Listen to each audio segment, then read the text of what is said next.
Small-scale battles highlight each hero's abilities.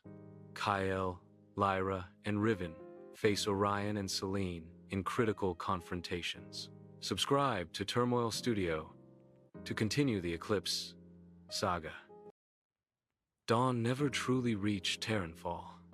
The sky lightened only enough to reveal devastation, ashen clouds pressing low, filtering sunlight into a pale, lifeless gray.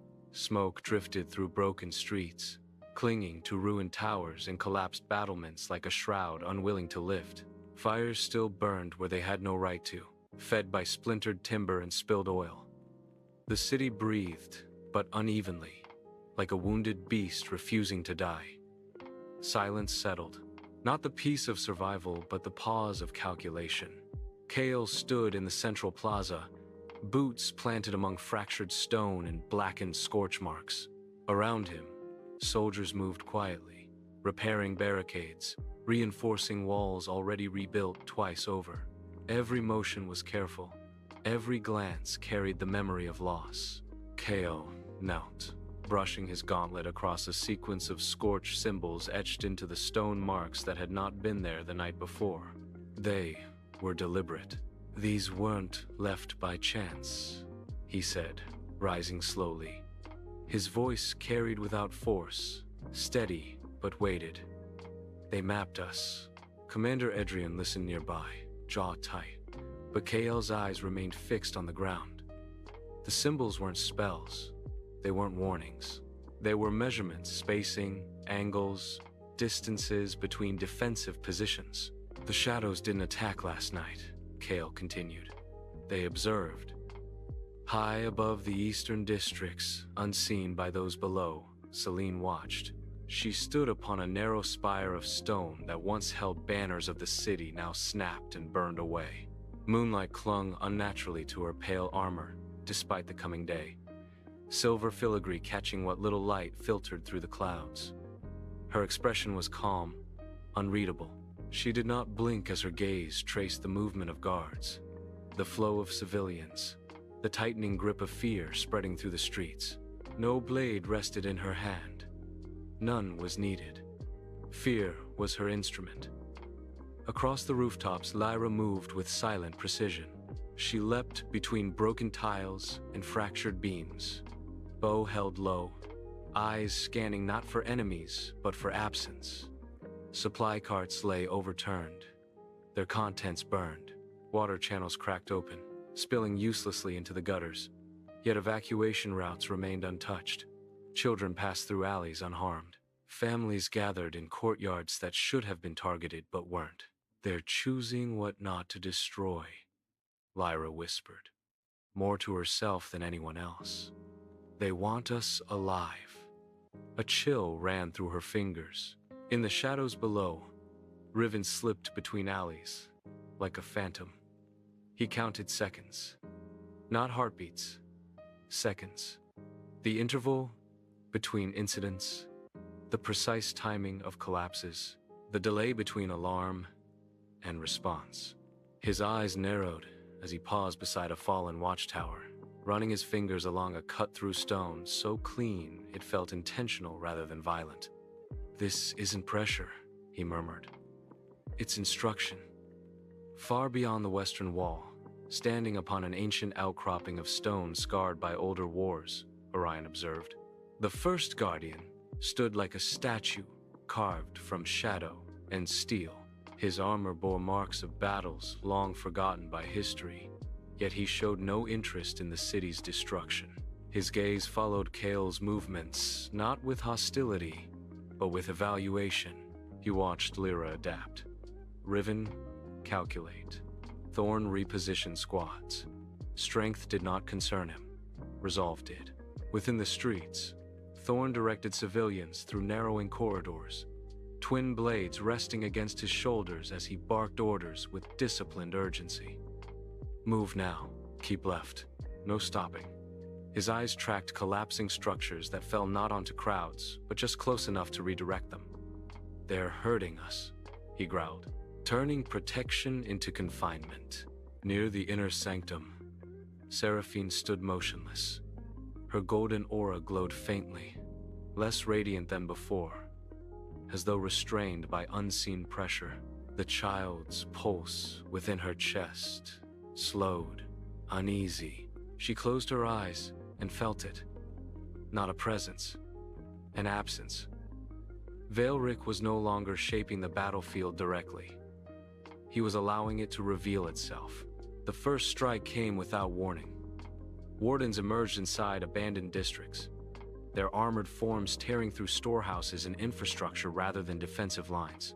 Void talons screamed overhead, not diving but circling, their shadows driving soldiers into predetermined routes. Every reaction triggered another failure, another collapse, another misstep engineered in advance. Selene tilted her head slightly. Fear bloomed exactly where she expected. Kale reacted instantly. "Stop defending territory," he commanded. "Defend outcomes." Orders rippled through the city. Lyra adjusted her aim, firing arrows not at enemies but at supports. Collapsing shadow-guided paths mid-flight.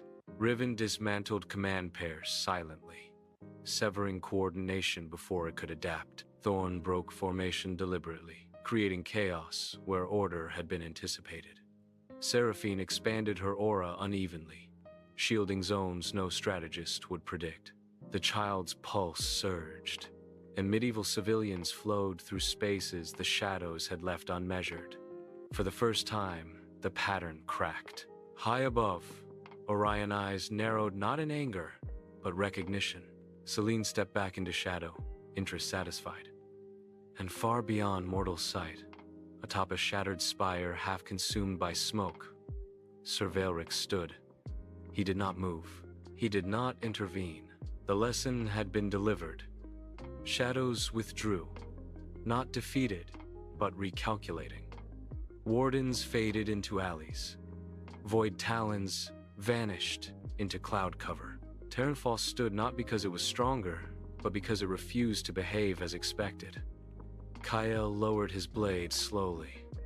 "This wasn't an assault," he said. "It was a test." Smoke swallowed the spire. Selene vanished. Orion turned away. Vaelric was already gone. The city survived. But certainty did not. The silence did not end when the shadows withdrew. It lingered, stretching unnaturally across the city, like a held breath that refused release. Smoke continued to curl upward from ruined districts, but no alarms sounded. No horns called retreat. The absence of pursuit was almost worse than battle. It suggested confidence. Kyle remained in the plaza, long after the last Voidalon vanished into the cloud cover. Around him, soldiers waited for further orders that did not come. He felt the weight of their eyes, searching his posture for certainty he did not fully possess. "They're not done," he said at last. "They're recording us." Commander Edrion stepped forward, voice tight. "Recording what, exactly?" Kale turned slowly.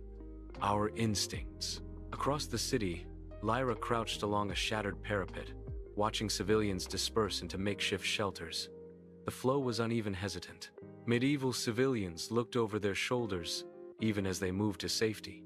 She lowered her bow, unease settling in her chest. This fear was quieter than panic. It endured. "They didn't break us," she murmured into the wind. "They trained us." Riven listened from the shadows below. He had stopped moving not from exhaustion, but calculation. His mind replayed the sequence of events again and again. Every collapse, every delay, every misdirection, none of it had required overwhelming force. Someone had trusted the city to defeat itself. Thorn regrouped squads near the inner districts, issuing commands to reinforce routes that no longer made sense. "We're guarding ghosts now," he muttered. "They wanted us here. Everywhere we stand feels chosen." Seraphine remained near the sanctum, hands clasped tightly. The child's pulse had steadied, but uneasily, like a heart anticipating pain. She felt watched, yet not threatened, evaluated. High above the ruined eastern spire, Selene lingered just long enough to confirm the data. Fear had peaked but not shattered. Discipline had bent but not broken. The heroes had deviated from expected outcomes faster than projected. Her lips curved faintly. Not satisfaction, but intrigue. "This city adapts," she whispered into the void. Farther still, Orion turned his gaze away from Terenfall. His assessment was complete.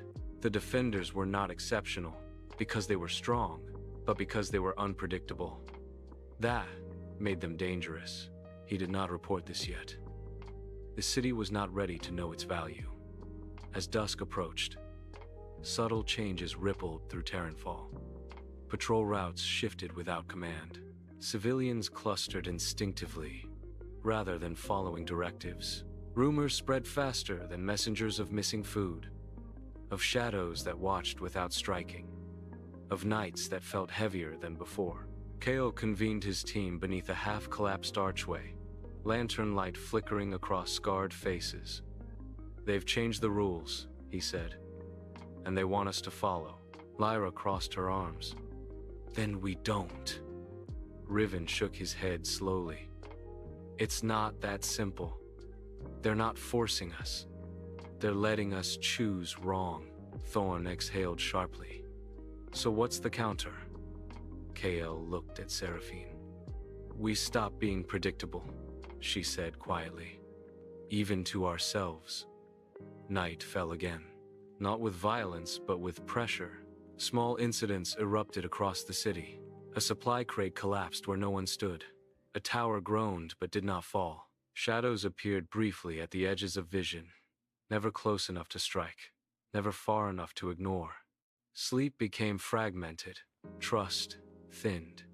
Some guards abandoned posts early, others stayed too long. Every imbalance fed the design. From afar, Vaelric observed the second phase unfold not with interest, but inevitability.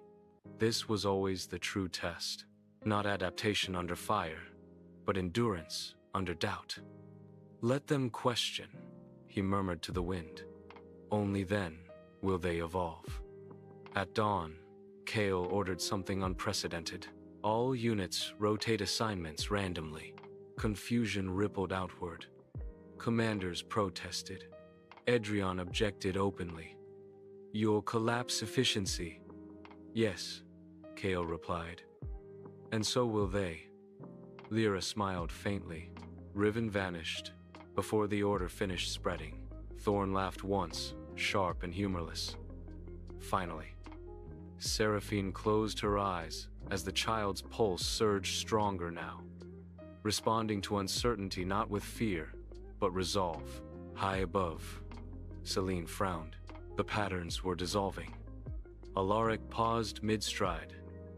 This was not anticipated. By midday, the city felt different. Messy, loud, inefficient. Civilians moved unpredictably. Guards swapped posts without warning. Supply lines bent, but did not break. The shadows struck twice, and both times found nothing where they expected targets. Void talons circled lower, agitated. Wardens hesitated, and for the first time since the siege began, the shadows miscalculated. Vaelric allowed himself the smallest nod. "Good," he said. "They're learning." By nightfall, the shadows withdrew fully, not in retreat, but recalibration. Terenfall stood bruised, exhausted and uncertain but alive. Kael watched the horizon from the ramparts. City lights flickering behind him like stubborn stars. "This war isn't about victory," he said quietly. Lyra joined him. "No, it's about who adapts faster," Riven added from the shadows. Below them, Seraphine rested her hand over the child's light. It pulsed steadily, now stronger than before. Far away, Selene disappeared into moonlight. Orion returned to the depths of shadow. Vaelric vanished without trace. And the siege of Terenfall entered a new phase. Not louder, not bloodier, smarter.